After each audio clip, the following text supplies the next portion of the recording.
Well, hello, email subscribers. I'm so glad that this video has made its way to you. If we haven't met before, my name is Jana Williamson, and welcome to my home piano studio in the suburbs of Chicago. Today we're talking about tools for memorization, specifically how to help our students learn to memorize.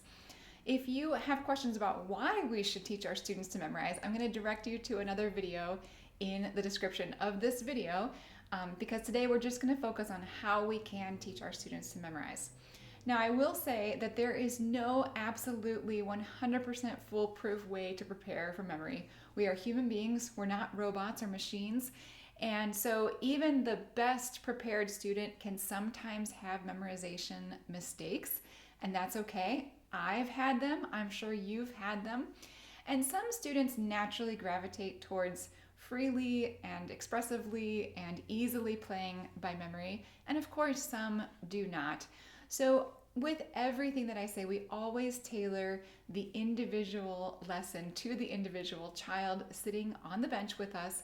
But I do think that all students can be taught at least basic ways to learn how to memorize and internalize their music. Okay, so I think we have four modes in which we memorize music as pianists. The first would be muscle memory or tactile memory. We're all very familiar with this. You just play your piece a million times and your fingers know where to go on the keyboard. The second would be an aural memory or by ear. You know what it's supposed to sound like and your fingers can get there. And even if you play one wrong note, you can get to the next one because you know how it's supposed to sound. Students with good ears typically rely on this type of memory. The third is a little bit more off the beaten path, and that is visual memory. And at the piano, I think we have two main ways that we can remember things visually, both on the score, the page of music, as well as the keyboard topography, and I'll talk about that more in a minute. And then the fourth is, that true mental internalization, that you really just know this piece. You know how it's composed, how it's constructed. You know what chords are coming next because you understand the theory of the piece and you really know the form, and you've just completely studied it to the point of it being fully internalized. So, as I said, I think most students gravitate naturally towards either muscle memory or aural memory as the one that they rely on initially if they haven't done any work on learning how to memorize. And I think that's fine, that's just what it is. And all students should have some good muscle memory and should have an ear that can tell them what's coming next. For students who rely on one of those very heavily, I think they should be expected to learn how to use the other one a little bit, as well as the other two types for sure. The main way to strengthen your ear beyond just general ear training, which should be, done in piano lessons from day one of lessons, is to sing along with what you're doing. Primarily, our students listen to the top melody, right? They listen to what's happening on the top in the right hand or the main melodic content, to the detriment of not really knowing what's happening in the inner voices or in the bass line. So it's very revealing if you ask your student to sing something other than the melody, or even just hum if they're not comfortable with, a lot of vocalization. If they can't match the pitch of the bass line or the inner voice, then they really have no idea what's going on there. And so one of the ways that I have my students practice is to isolate the thing that we want to listen to more, such as the bass line, and sing along. And even if the singing is not perfect, that's not what we're going for. We're going for really drawing the attention of the ear to that. You could also do duets with your students or any other way that you can isolate the part that they're naturally not listening to and try to get their ear really focused on that part. The main way to strengthen muscle memory is to use consistent fingering, so that you're always doing the same thing with your hand every time you do a repetition. Now, I'm not saying that you should never experiment with fingering, especially at the intermediate and advanced levels. I do want to find a fingering that suits the piece and suits my student's hand very well. But pretty early on in the learning stages, I want my student to commit to a fingering that they like and then always use that consistently. If you use inconsistent fingering, you're not going to allow that muscle memory to really develop. Another way you can draw your students' attention to what they're doing as far as, like fingering patterns, is to actually say out loud or sing out loud the finger numbers. If they're having a hard time being consistent with their fingering, or if there's a passage where they just clearly are tangled up and don't know what they're doing with their hands, then slowing down and saying the finger numbers out loud allows them to focus on that and to repeat it enough times so that they've got a consistent fingering going for them. I also want to say that muscle memory frequently fails when there's anything outside of a normal 5-finger pattern. So if you're doing intervals larger than a 6th or 7th, or if there's any kind of leap or jump, it's likely that the muscle memory will no longer be reliable. For students who really rely on that muscle memory, then they will have to know in their head, what note am I jumping to, and what does it look like when I jump to that note? So for students who rely on muscle memory and aural memory, they really should work to try the other one, to strengthen the other side of that, because those are the two foundational ways in which we memorize. Okay, so then let's talk about visual memory.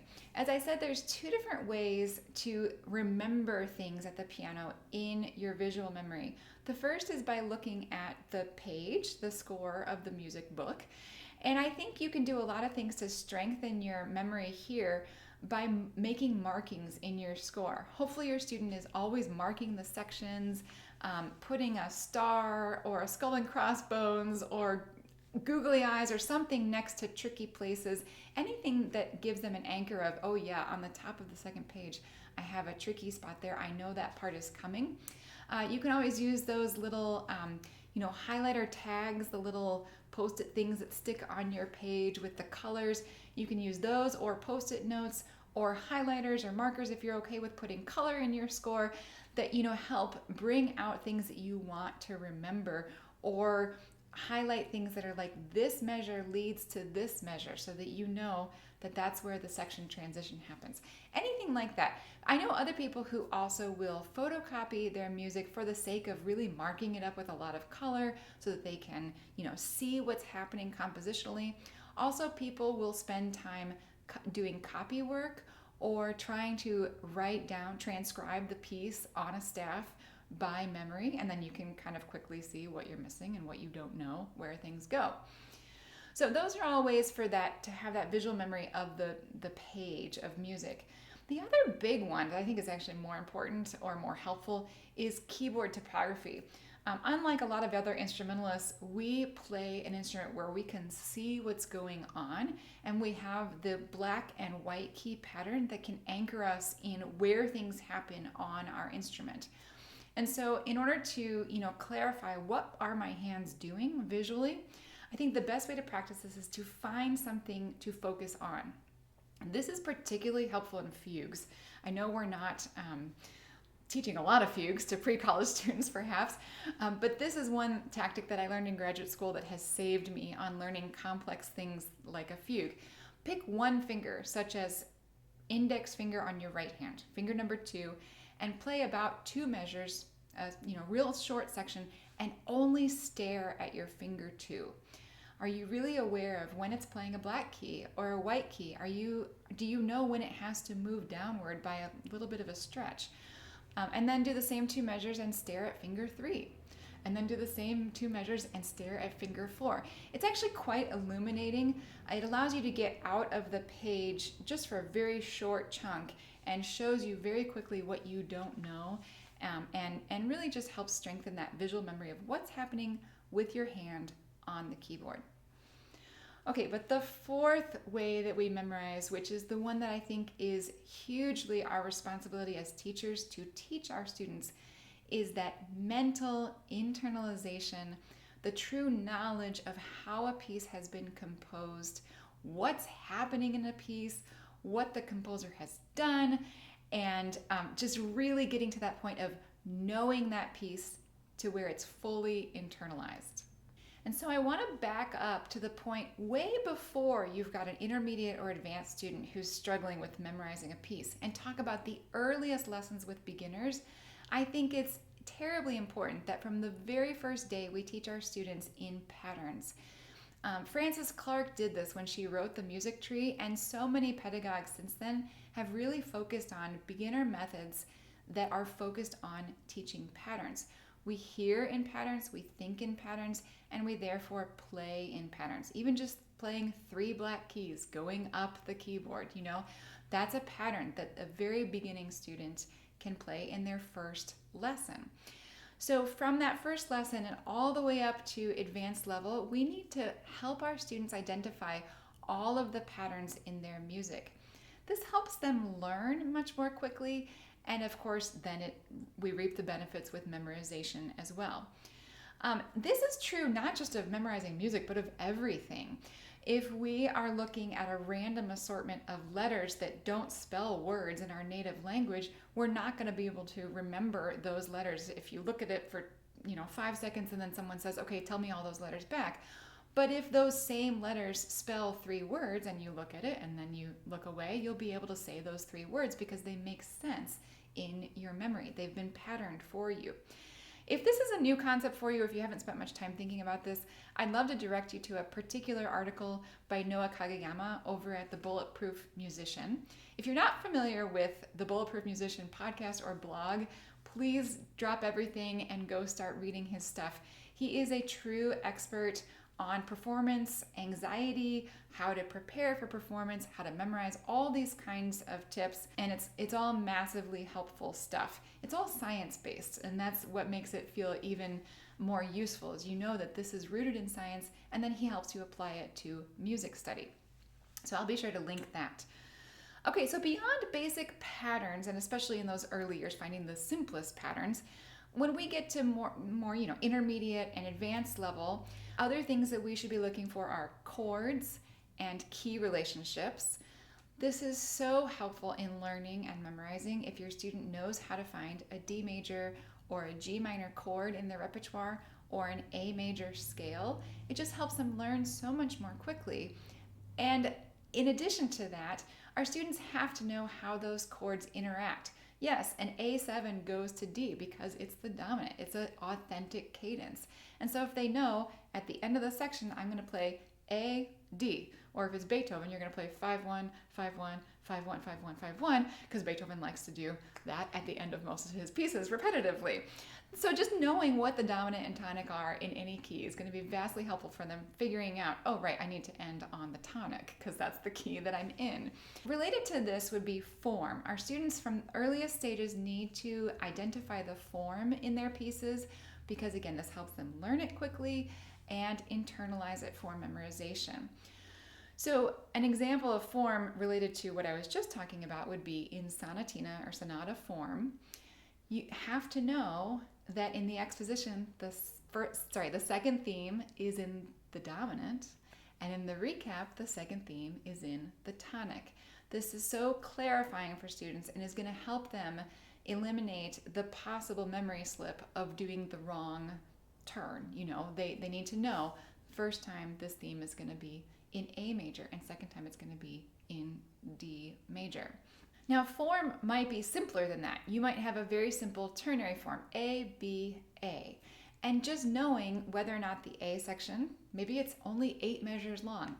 Is that A section the same exactly as it is the second time you play it?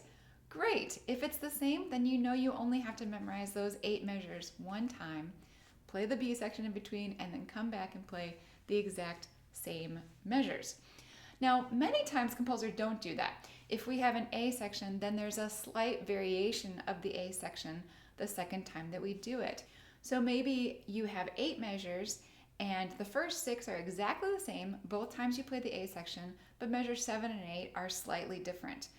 The best way to practice this to clarify what's going on, besides just doing enough repetitions that you know what those 2 sections are, is to practice those back to back. So I would instruct my student to play the first A section, measure 5 through 8, and then immediately jump over and play the other A section, measure 5 through 8, and then keep going back and forth between those 2 sets of measure 5 through 8. This will immediately clarify for them the first time I do this and the second time I do that. Similar to that, I actually think that talking out loud while you practice is a great idea. You feel very silly, but if you say out loud to yourself, the first time I'm going to play this chord, the second time I'm going to play this chord, and I literally mean verbalize that while you're playing at the piano, I think that can be massively helpful for both the internalization as well as the aural. You hear yourself saying, the first time I'm doing this, and the second time I'm doing this. Students are usually resistant to that, and they look at me like, Miss Jana, you're really crazy. And I just remind them that usually they're practicing by themselves in their house and nobody's listening. And so for them to sound a little crazy is just fine. All right, so just to reiterate, I believe we have 4 modes of memorization. We have the muscle memory, that tactile memory, aural memory, or playing by ear what we know it's supposed to sound like, visual memory of both what's happening on the printed page as well as the topography at the keyboard, and then that true mental internalization and knowledge of how the piece is composed and what devices the composer has used to construct the piece. I hope that gives you some helpful tools on how to teach this to your students. If you have questions about this or other great ideas, please let me know. Send me an email. I'd love to hear it. And I wish you all the best in your teaching.